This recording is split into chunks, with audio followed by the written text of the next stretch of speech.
네, 오밤중의 뉴스 함께하고 계신 지금 시각 12시 55분 지나고 있습니다. 자, 오늘도 제가 좀, 얘기가 말이 좀 길어졌나 봐요. 짤막짤막 요점만 컴팩트하게 하려고 했는데, 이게 매번 이렇게 쉽지가 않네요. 자, 마지막 주제, 이거 꿀잼 보장이 되는 주제라, 요것도 살짝 길게 될 것 같은데, 뭐, 하는 데까지 해볼게요. 자, 한동훈과 윤석열 갈등이 다시 불을 뿜고 있습니다. 와, 요거. 진짜 꿀잼이다, 요거. 자, 윤석열하고 한동훈 이 싸움이요. 점점 날이 갈수록 재밌어져요. 이 둘이가 지금 사석에서 서로 쌍욕을 한대요. 글쎄, 이 정도까지 될 상황인가? 뭐 가지고 이렇게 됐는지는 잘 모르겠어요. 글쎄, 뭐, 하루 이틀 만난 사이도 아닌데, 뭐 이렇게 됐나? 뭐, 아무튼, 서로 쌍욕한대요. 예. 그런데, 그 쌍욕하는 서로 이렇게 뒷담화 까는 정도면, 어떻게 보면 개인적인 관계일 수가 있는데, 이게 개인적 관계를 넘어서 가지고, 이게 배신자, 좌파, 요 단계로 넘어가는 단계가 됐습니다. 자, 저쪽 동네 사람들 사이에서 너 좌파지? 요렇게 되면은, 그때부터는 나 너랑 같이, 너랑 같이 안 놀아. 이거지, 한마디로. 예. 전혀 앞으로 같이 뭐 지낼 수 없다. 뭐 요런 상황이 되는 거예요. 지금 윤석열하고 한동훈이 그런 사이가 됐습니다. 그리고 이 둘이 그동안 계속해서 서로 보이지 않게 갈등을 벌여오다가 마침내 그 갈등이 다시금 불붙는 양상입니다. 한동훈이가 끝끝내 당대표 출마를 강행한다면, 아마 지금 거의 뭐 강행할 것처럼 보이고 있는데, 용산이 되게 열을 받은 모양이에요. 불가능할 걸로 보이는데 지금 계속 언론 보도가 이번 주말에 한동훈이 출마 선언을 할 것처럼 이렇게 보도가 되네요. 근데 만약에 출마 선언을 하게 되면 용산이 가만히 안 있을 텐데, 자, 벌써 지금 용산이 가만 안 있겠다는 시그널을 계속 보내고 있어. 그 시그널이 지금 되게 점점 수위가 높아져요. 네. 그러니까 꿀잼 보장이지. 이 상황에서 이 둘의 싸움은 이제부터 본격적으로 불붙을 걸로 보입니다. 제가 준비한 네 번째 주제, 윤석열, 한동훈 갈등 다시 불붙었다. 당대표 출마 강행에 열받은 용산입니다. 이야, 세상에 윤석열 쪽에서 한동훈을 보고 니 좌파야! 한동훈 너 좌파야! 이런데 한동훈이 좌파인가? 이야, 씨, 별 얘기까지 다 한다, 그죠? 야, 진짜 웃긴다, 쟤들. 자, 원래 사실 제가 이 주제를 준비하는 거는요, 심평 변호사 걸 가지고 준비를 했어요. 심평 변호사가 최근에, 어제 자신의 SNS에 글을 올리면서 한동훈을 엄청 깠어. 뭐라고 깠느냐? 한동훈은 증거를 짜맞추는 위험한 검사라고. 증거를 짜맞추는 위험한 검사, 한동훈. 그렇게 얘기를 합니다. 골수 친윤 심평 변호사가 한동훈을 직격을 했는데 그 내용이 너무나도 센세이션하죠. 한동훈이라는 놈은 능력 좋은 게 아니라 결론을 정해놓고 거기에 증거를 짜 맞추는 매우 위험한 놈이다. 나는 그런 검사를 경멸한다. 그렇게 썼더라고, 심평이. 오이씨, 그건 윤석열도 똑같은데? 윤석열이나 한동훈이나 고놈인데? 근데 윤석열은 지지하고 한동훈은 경멸한다고? 이 새끼도 또라이지. 진짜. 그러면서 심평이 뭐라고 얘기를 하느냐?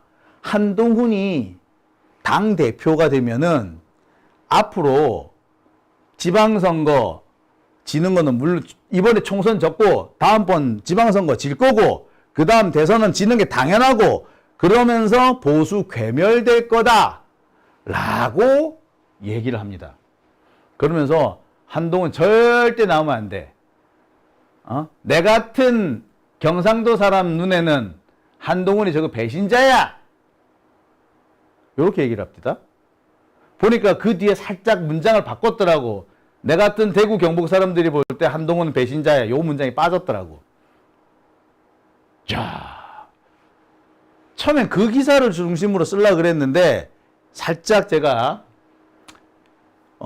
조금 썸네일을 바꿨어요. 그래서 앞에 저 꿀잼 보장으로 약간 조금 소프트 가볍게 갔습니다. 아무튼 심평 변호사 SNS를 보겠습니다. 제목이 내가 한동훈 출마를 반대하는 이유예요.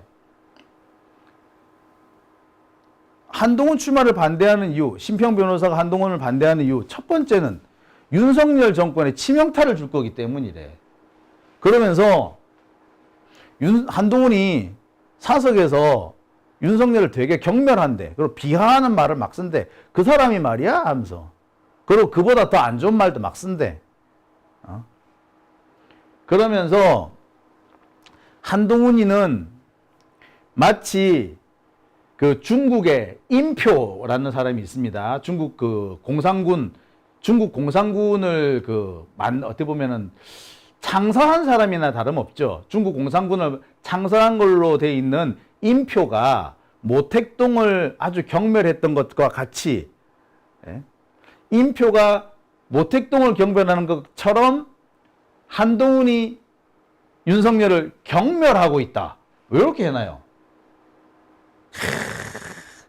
식견도 없는 게, 윤석열만큼 식견도 없는 게, 아이고 별로 같지 않은 게 말이야. 이렇게 써놨어요. 과거 모택동이 키웠으나 모택동을 배반하고 숙청하려던 임표는 모택동을 매일 섹스 파티나 여는 색광의 형편없는 인간으로 보았을 겁니다. 그러나 모택동은 인간적 결함에도 불구하고 하나의 새로운 나라를 개창하는 엄청난 식견과 리더십을 가진 사람이었습니다. 임표는 필시 모택동의 이런 면에 대한 충분한 인정을 하지 않았을 걸로 보입니다. 한동훈이 윤석열을 폄훼하는 의식 구조도 이와 닮았을 거라고 보입니다. 근데 이 사람 뭐 잘 모르는 것 같아. 임표도 잘 모르는 것 같고 모택동도 잘 모르는 것 같아. 맨날 이렇게 하여튼 좀 그럽시다. 하여튼 넘어가고. 그러니까 임표가 모택동 보도시 한다. 근데 임표라는 사람은요, 중국 공산당을 창군한 사람 중에 한 사람인데, 하여튼 그래서 모택동을 되게 싫어했대요. 그래서 모택동을 되게 경멸했답니다. 그래서 임표가 원래 모택동의 후계자였는데, 후계자였으면서도 모택동을 되게 미워했던 거지. 그래서 결국에 나중에 임표가 모택동을 몰아내려고 하다가 오히려 거꾸로 모택동한테 숙청을 당해버려요. 그 상황과 똑같다. 뭐 이렇게 얘기를 하고 있는 거예요. 그러니까 결국에 뭡니까? 한동훈이가 지금 윤석열이를 몰아내려고 하고 있다. 이 배신자 새끼. 이 말이죠. 자, 그러면서 한동훈이 윤석열을 지칭을 하는데 그 사람이라고 하거나 그보다 더 못한 멸칭 또는 뭐 심한 비하 표현을 쓰더라. 그러면서 한동훈이 당대표가 되면은 윤석열은 치명타를 입을 거다. 그러면서 뭐 한동훈은 뭐 저 윤석열을 다 키워줬는데 배신자라는 둥 뭐 이런 얘기들 많이 있습니다. 한동훈이 당대표가 되면은 이준석 이상으로 심각한 불협화음이 생길 거며 2026년 지방선거, 2027년 대선 패배, 보수 괴멸까지 걱정해야 될 거다. 그러면서 나오는 얘기가 뭐 한동훈 검사는 미리 사건의 처리 방향을 정해놓고 이에 맞춰 증거를 조합하는 재능이 매우 뛰어난 검사다. 이것은 객관 의무를 소홀히 하고 억울한 죄인을 만드는 위험한 기술이다. 나는 이런 검사를 경멸합니다. 이야, 내가 하고 싶은 일인데. 그치? 맞아요. 한동훈은 사건의 처리 방향을 정해놓고 거기에 맞춰서 증거를 조합하는 능력이 매우 뛰어난 검사죠. 객관 의무 소홀히는 건 물론이고 억울한 사람 죄인으로 만드는 기술이에요, 이거. 근데 이 기술은 한동훈이나 윤석열이나 한동훈이 기술이 뛰어나면은 윤석열은 그 기술을 이용해서 출세한 새끼잖아. 그죠? 그러면 윤석열이나 한동훈이나 참네. 그런데 왜 윤석열은 지지를 받아야 되고 한동훈은 왜 안 돼? 에휴. 아무튼 자, 문제는 뭐냐면요. 신평의 이런 얘기들이 한동훈에 대해서 능력이 있는 사람이다. 한동훈은 능력이 있는 사람이라는 착각, 이런 착각에 빠지지 말라는 경고를 하는 겁니다.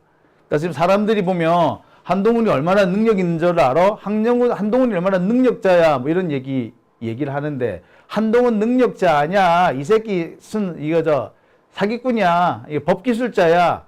이렇게 얘기를 하는 거죠. 아주 위험한 놈이야, 이거. 얘 검사 새끼가 아니야. 이렇게 얘기를 한 겁니다. 뭐 맞는 얘기예요. 근데 그렇게 따지면은 윤석열도 똑같지. 더한 놈이지. 자, 신평의 이 같은 주장은요, 단순히 신평의 이런 개인적인 주장에서 끝나는 게 아니라, 이 신평이 법조계 고위층, 그러니까 법조계 적폐층이라고 해야 되나요? 이런 사람들한테 꽤 영향력을 미칩니다. 그러니까 아마 조희대 이런 대법원장 이런 사람들이라든지, 뭐 법원 고위층이라든지 이런 사람들, 그다음에 검찰 고위층, 그러니까 퇴임한 오비 검사들, 이런 사람들한테 상당한 영향을 미칠 거예요. 달리 말해서 한동훈이 우리 사회의 기득권 핵심층으로부터는 지지를 받지 못할 가능성이 꽤 크다라는 얘기인 거죠. 신평이라는 사람이 이 사람을 무시 못하는 것이 적폐라고 불릴 뿐만 아니라, 적폐이면서도 이 사람이 이 소위 법조계의 가장 핵심되는 사람들, 핵심 계층들, 그런 사람들하고 매우 가까운 뭐 그런 사람들하고도 꽤 교분이 짙은, 그리고 그런 사람들한테 뭐 사적이든 뭐 정치적이든 꽤 영향을 많이 미치는 사람입니다. 예컨대 이런 거예요. 신평의 이 SNS에 연결되어 있는 사람을 보면은 전직 검찰총장이나 고검장, 고등법원장, 대법관 이런 사람들이 딥다 많아요. 다 연결이 되어 있어요. 꼬리에 꼬리를 물고 연결이 되어 있습니다. 그러니까 이 신평이 하는 얘기가 결국에 그 사람들한테는 다 들어간다는 얘기고, 그 사람들 사이에서는 이미 한동훈이가 찍혀 있다라는 말과 똑같은 거죠. 그래서 그 사람들은 이미 한동훈을 다 버렸다라고 보시면 됩니다. 특히 이런 신평 같은 사람들의 특징이 뭐냐면, 이미 입으로 다 이렇게 평정을 해놓은 다음에, 입으로 평정이 끝난 다음에 글로 써요. 그러니까 공식적으로 글로 남길 때에는 이미 입으로 뒷담화로 평정이 끝난 상태였던 거죠. 자, 상황이 이런 거라는 겁니다. 이 상황을 다시 이걸 전제로 깔고 다시 역산을 해 들어가 보면, 지금 한동훈이 과연 가능할까? 자, 이런 상황에서 꽤 뭐라고 해야 되죠? 눈여겨봐야 될 현상이 하나 있습니다. 뜬금없이 갑자기 한동훈 좌파 논쟁이 번지고 있어요. 한동훈 보고 좌파래. 처음에 내가 웃었거든요. 야, 택도 아니게 무슨 한동훈이 좌파야, 이씨, 이랬거든요. 그런데 지금 보니까 여기저기에 꽤 많이 퍼져 있습니다. 지금 엊그제까지만 해도 그냥 SNS에 좀 떠도는 소문 정도였는데 한 며칠 사이에 SNS뿐만 아니라 이른바 틸튜버들, 극우 유튜버들 사이에서는 뭐라고 해야 되죠? 거의 주류가 돼버렸어요. 한동훈 좌파가. 한동훈 좌파다라는 게 주류예요, 주류 지금. 놀랬어요. 깜짝 놀랐어. 오죽했으면 이게 지금 한국일보, 중앙일보 이런 데 보도가 나옵니까? 자, 전당대회 앞두고 벼랑간 한동훈 좌파 논쟁이라는 거야. 그러면서 한동훈이 지금 집중 견제를 받고 있대. 이유가 뭐? 좌파라는 이유로. 깜짝 놀랐어요. 보니까 뭐? 한동훈 좌파와 손잡았대. 오이씨. 그러면서 뭐라고까지 나온다? 한동훈 좌파라고 고백을 했대. 오씨. 그런 것도 했었어?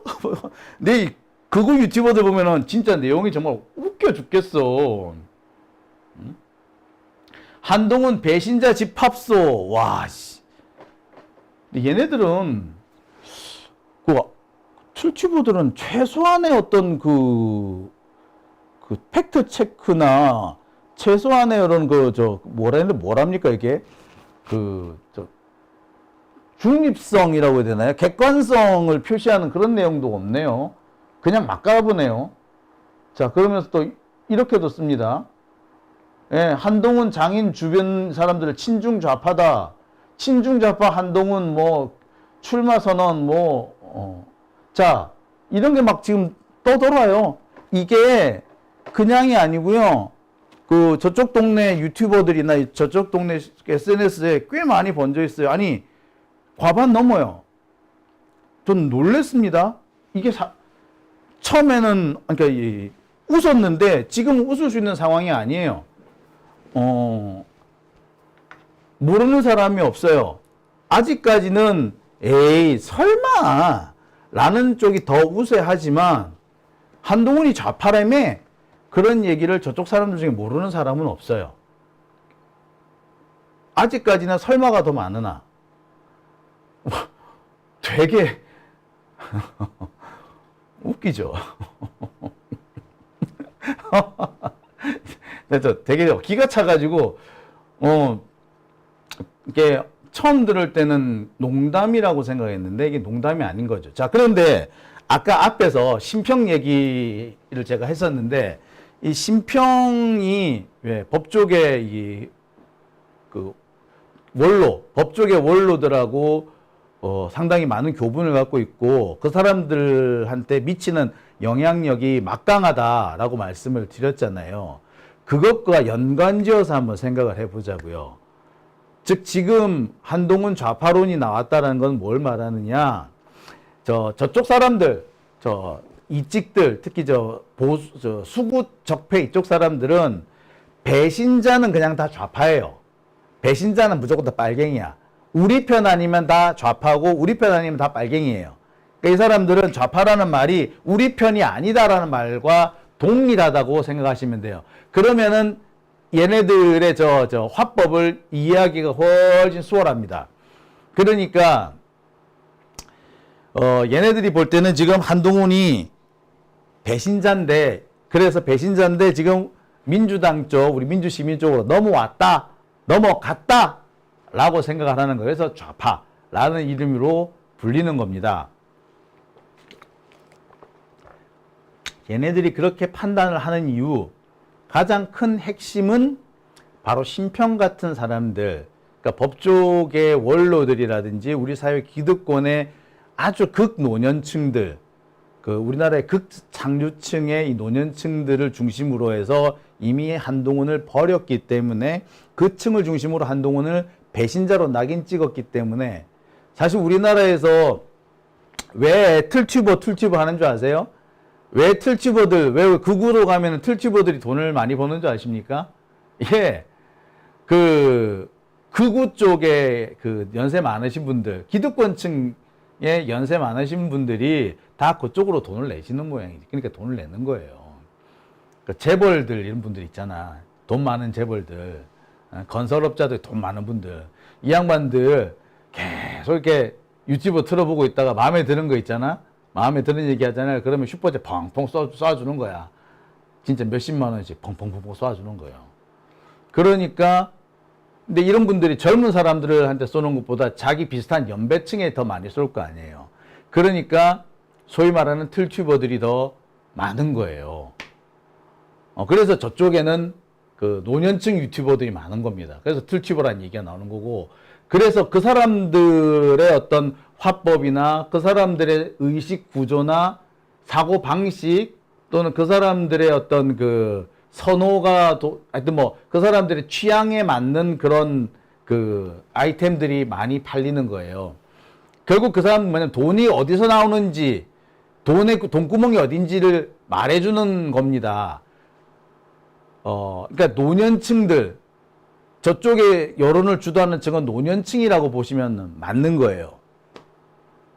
근데 그 노년층들의 영향을 미치는 사람 중에 한 사람이 심평이라는 사람들인 거죠. 자, 이렇다는 건데 여기까지만 일단 하고요. 자, 그러니까 그런 사람들한테는 이미 한동훈이 버려진 거로 보인 겁니다. 그러니까 우리는 한동훈을 버렸다라는 표현이 한동훈은 좌파다라는 표현으로 간다는 겁니다. 자, 그렇게 되니까 거기에 붙어 먹고 사는 한마디로 하바리 유튜버들은 재빨리 거기에 맞춰가지고 뭘 끼워 맞춰야겠죠. 그러다 보니까 진형구 이런 사람, 그 다음에 김경률, 조정훈 이런 사람들 막 끼워 맞춰가지고 제가 좌파니 이렇게 끼워 맞추기 시작하는 겁니다. 네, 그래서 말이 만들어지는 겁니다. 자, 이렇게 하면은 이해가 매우 쉬워지죠. 자, 그러면 여기서 한 가지 더 알 수 있는 대목이 있습니다. 결국 그러면은 이 시그널은 어디서 나왔다고요? 용산에서 나온 거죠. 용산의 시그널인 겁니다. 아시다시피 우리 용산 저 양반, 용산 멧돼지 아저씨랑 용산의 건희 아줌마랑 이 양반들 틀튜버 애독자들이잖아요. 그죠? 맨날 이것만 보신다며. 그러니까 이 사람들에 의해서 뭔가 시그널이 나왔다는 거고, 이 사람들이 공식적인 라인이 아니라 비공식적인 라인을 통해서 자신들이 움직일 수 있는 라인을 통해서 움직임이 시작했다라는 거죠. 그게 바로 좌파설이나 배신자설이라는 형태로 퍼져 나가고 있는 건데, 이 좌파설이나 배신자설이라는 것이 TK 정서나 노년층 정서를 자극하는 그런 아이템인 거죠. 달리 말해서 이것이 어느 정도나 신빙성이 있는지는 모르겠으나 앞으로 이것이 얼마나 또 많은 사람들을 끌어모을 수 있는지도 모르겠으나 확실한 것은 한동훈한테 정확하게 시그널이 갈 거란 거예요. 너 나오지 마. 너 나오면 내가 정말 가만 안 있을 거야. 라는 시그널이 갔다라는 거죠. 그리고 이거는요, 또 다른 여파를 남길 겁니다. 그게 뭐다? 검찰이죠. 바로 검찰의 내전으로 이어질 가능성이 커집니다. 아시는 분은 아실 겁니다. 검찰 내부 분위기가 이미 친한동훈과 친윤석열로 나누어져 있다는 거. 본격적으로 갈등이 시작된 상황은 아니에요. 혼재되어 있으나 한동훈 쪽에 더 가까운 사람, 윤석열 쪽에 더 가까운 사람으로 나누어져 있는 것은 분명합니다. 이들이 앞으로 갈등을 벌일 가능성은 배제할 수가 없죠. 아직까지는 이 둘이 갈등을 벌인다는 양상은 없어요. 하지만 서서히 조금씩 양태는 나타나고 있죠. 대표적인 것이 김건희 소환과 관련해 가지고 검찰 내부에서 은근히 신경전이 벌어지고 있는 모습. 아예 소환을 결국 못하겠지만 그래도 계속 뒤에서 한 해 할 거다라는 식으로 찝쩍찝쩍 흘려주는 이런 모습이 존재한다는 것은 자기들 내부에서 아직까지도 평정이 안 끝났다라는 거지. 세력의 정리가 안 끝났다는 걸 의미하는 겁니다. 이것이 윤석열 한동훈의 갈등이 표면화되는 순간에 검찰의 내전으로 이어질 수밖에 없다는 겁니다. 왜? 둘 다 권력 기반은 검찰이야.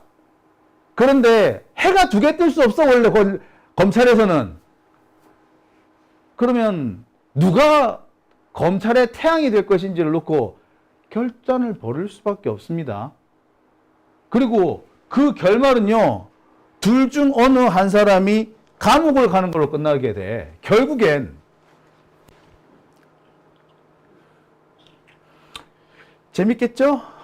자, 우리는 구경만 해도 됩니다.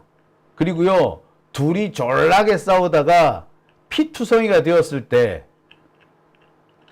둘 다 같이 보내버리면 됩니다.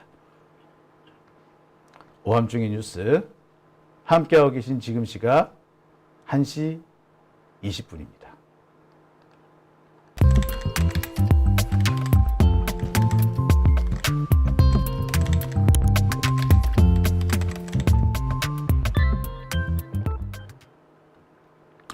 네, 손잡고